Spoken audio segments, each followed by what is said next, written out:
Welcome back. The Roman consul stood at the absolute peak of the Cursus Honorum. More than a magistrate, he was the Republic's chief executive, its supreme military commander, and a figure whose name would define his year in history. In essence, the Senate was dominated by former consuls. Broadly speaking, the duties of a consul fell into six main areas. First and most important was their legislative agenda. Consular elections took place a full 6 months before the officials actually assumed office. As a result, incoming consuls stepped into power thoroughly prepared, carrying a clear public mandate and a well-defined program. Keep in mind that consuls had the authority to summon the Senate and determine its agenda. This gave them the power to introduce legislation and force debate. They could also convene the popular assembly, whose approval was required to formally turn a proposal into law. However, two consuls were elected each year. For the government to operate, they took turns exercising primary authority on a monthly basis. One consul would step aside while the other was free to advance his own agenda. Each consul also possessed the right to veto the other. Yet both understood that using this power too aggressively led to political stalemate. It was usually wiser to simply wait for your own month of authority. This rotation was described as holding the fasces. The fasces were the ceremonial bundles of rods carried by Roman honor guards known as lictors. Consuls had 12 each. To hold the fasces was to possess active authority. The consul who received the highest number of votes was the first to hold the fasces, a mark of great prestige. And this is where our story begins. Julius Caesar was elected consul together with his old colleague Bibulus. The two men despised each other.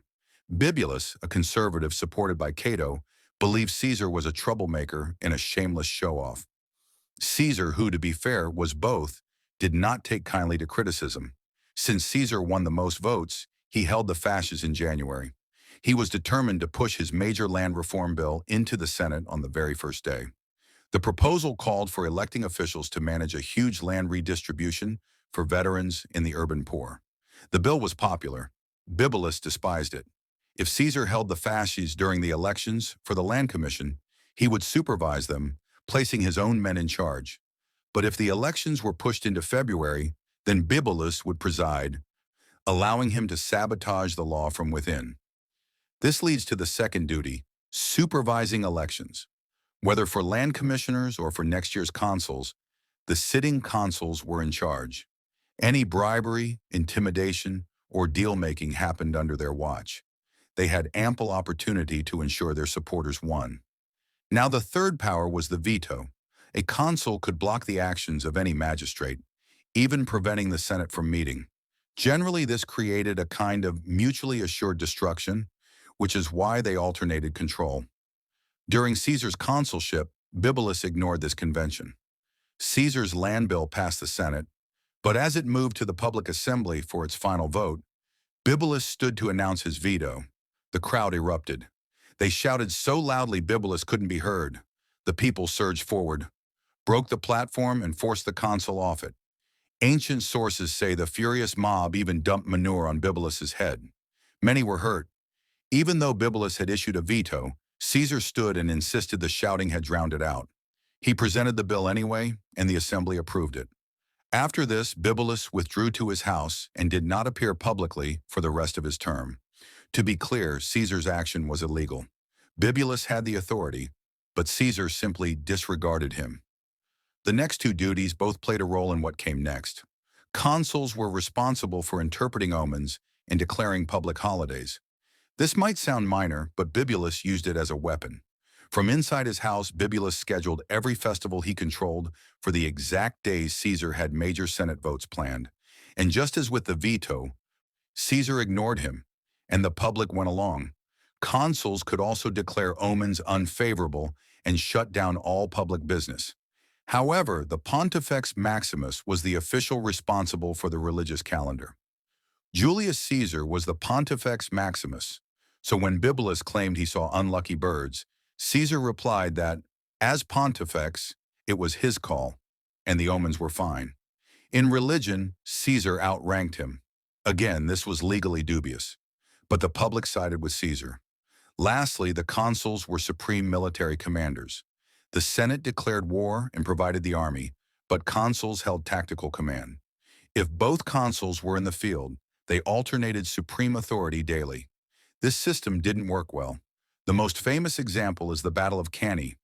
One consul wanted to wait, the other to attack. The one in favor simply waited for his day of command and launched the assault. It resulted in the worst military disaster in Roman history. Within the city, consuls also maintained public order. The Senate could grant them the Senatus Consultum Ultimum, the ultimate decree. This was essentially martial law, authorizing the consuls to use any means necessary to save the state. During Cicero's consulship, this power was granted to him. A senator had plotted to murder the entire government. The plot was discovered, but Cicero feared more assassins were loose and a rebel army was forming. He chose to execute the captured conspirators publicly, without a trial. The conspiracy collapsed and Cicero was hailed a hero. But that decision haunted him. Years later, critics attacked him for killing Roman citizens without trial, proving that even ultimate authority has lasting consequences. So in broad terms, those were the 6 pillars of consular power. From the first step of the questor to the pinnacle of the consul, the Cursus Honorum was a forced march designed to test Rome's elite. It filtered for administrative skill, judicial wisdom, populist charm, and ruthless political will.